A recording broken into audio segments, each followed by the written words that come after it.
এই কোর্সের প্রিমিয়াম মেম্বারদের একটা সিক্রেট রিসোর্স ফাইল দেয়া হবে। So secret resource file actually কী কী থাকবে সেই বিষয়গুলো আমরা দেখি। প্রথমেই আমরা ব্রাশ দেখব, ব্রাশ প্যাক। এই যে এই ব্রাশগুলো আপনাকে দেয়া হবে। এইখানে যত ধরনের ব্রাশ থাকতে পারে সবগুলো ব্রাশ আপনি এখানে পেয়ে যাবেন। আর এই ব্রাশগুলো যদি আপনি আপনার ডিজাইনে ব্যবহার করেন তাহলে আপনার ডিজাইন একটা নতুন মাত্রা তৈরি হবে।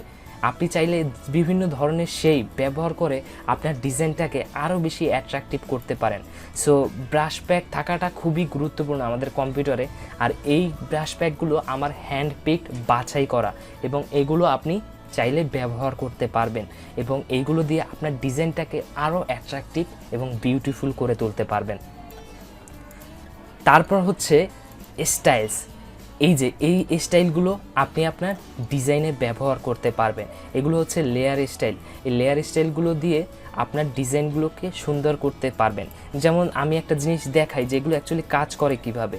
যেমন আমি একটা শেপ নিলাম, শেপটা নেওয়ার পর এখন যদি আমি লেয়ার স্টাইলের যে কোনোতে একটাতে ক্লিক করি, যেমন এটাতে ক্লিক করি, তাহলে এটা কেমন হয়ে গেছে দেখুন, একদম গোল্ডের মতো হয়ে গেছে। আবার যদি এটাতে ক্লিক করি তাহলে অন্য একটা ডিজাইন আসবে, অন্য একটা স্টাইল আসবে। আবার যদি আমরা এইটাতে ক্লিক করি তাহলে অন্য আরেকটা স্টাইল চলে এসেছে। আর এইগুলো আপনার টেক্সটে ব্যবহার করে ডিজাইনটাকে আরও সুন্দর করতে পারবেন। এখানে দেখতে পাচ্ছেন অনেক স্টাইল দেওয়া হয়েছে। তারপর হচ্ছে কালার। আমাদের কালার নিয়ে অনেকেরই সমস্যা হয় যে কোন কালার কখন ব্যবহার করব বুঝতে সমস্যা হয়। কিন্তু এই যে কালারগুলো দেখতে পাচ্ছেন এই কালারগুলো আমি দিয়ে দিব। এই কালারগুলোই আমি আমার প্রজেক্টে ব্যবহার করে থাকি। আর এই কালারগুলো যদি আপনি ব্যবহার করেন তাহলে আপনার ডিজাইনও মাস্ট সুন্দর হবে, কারণ এই কালারগুলো হচ্ছে সব মডার্ন কালার। সো এই কালারগুলো ব্যবহার করলে আপনার ডিজাইন একটা মডার্ন লুক চলে আসবে। সো আপনি এই কালারগুলো ব্যবহার করতে পারবেন। তারপর হচ্ছে কাস্টম শেপস। কাস্টম শেপসে আমরা আসলে দেখতে পাচ্ছি যেখানে অনেকগুলো শেপ আছে, মানে সোশ্যাল মিডিয়ার জন্য যত ধরনের স্টাইল প্রয়োজন। যেমন ফেসবুকে শুধুমাত্র একটা রয়েছে, আবার ফেসবুকের উপর যদি একটা রাউন্ডেড রেক্ট্যাঙ্গেল থাকলে তখন কেমন দেখাবে, আবার এটা যদি পলিগোনালের মধ্যে থাকে কেমন দেখাবে, সার্কেলের মধ্যে। এইগুলো আপনি ইজিলি ব্যবহার করতে পারবেন। এই যে আরও অনেক ধরনের লেবেল দেয়া হচ্ছে। তারপর অনেকে রিবন ব্যবহার করতে চায়, আপনি এইভাবে রিবন ব্যবহার করতে পারবেন। এভাবে করে ইজিলি রিবনগুলো তৈরি করে ফেলতে পারবেন। আবার ব্যানারের জন্য অনেকে ব্যানারে নিচে ডিজাইন দিতে চায়, যেমন আমরা একটা ঢেউয়ের মতো কিছু একটা দেই, এইটা দিব। সো আমরা এখান থেকে ক্লিক করে এখান থেকে ধরলাম, বেশি চলে গেছে। এই যে দেখুন আপনি কিন্তু এখন ইজিলি ঢেউয়ের মতো পেয়ে গেছেন। আপনাকে কিন্তু এই ফটোশপ দিয়ে এইভাবে করে ঢেউয়ের মতো বানাতে হচ্ছে না কষ্ট করে, কারণ এইভাবে করে বানালে হয়তো বা একদম অ্যাকুরেট নাও হতে পারে।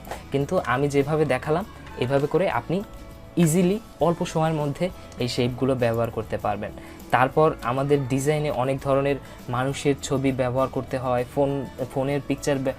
ফোনের শেপ ব্যবহার করতে হয়, আবার ইমেইলের শেপ ব্যবহার করতে হয়, লিঙ্কের হোম শেপ অ্যাড্রেস দেওয়ার জন্য এই জিনিসগুলো ব্যবহার করতে হয়। সো সবগুলো আপনি একসাথে পেয়ে যাচ্ছেন।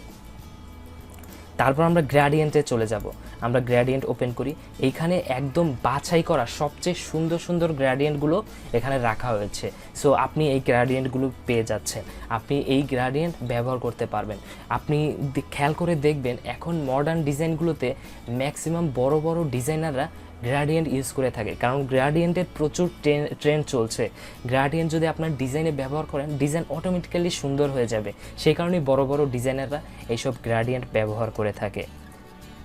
সো এই রিসোর্সগুলো আপনি পেয়ে যাবেন সিক্রেট যে রিসোর্স ফাইলটি থাকবে সেটার মাধ্যমে। আর কিছুক্ষণ পরই এই রিসোর্স ফাইলগুলোর ডাউনলোড লিঙ্ক দেয়া হবে এবং কিভাবে আপনি আপনার ফটোশপে ইনস্টল করবেন পুরো প্রসেস দেখানো হবে, যাতে আপনার ইনস্টল করতেও কোনো সমস্যা না হয়। একদম ফুল প্রসেস দেখানো হবে। আপনি এইভাবে করে যখন খুশি তখন colour, gradient, layer styles, brush ব্যবহার করতে পারবেন।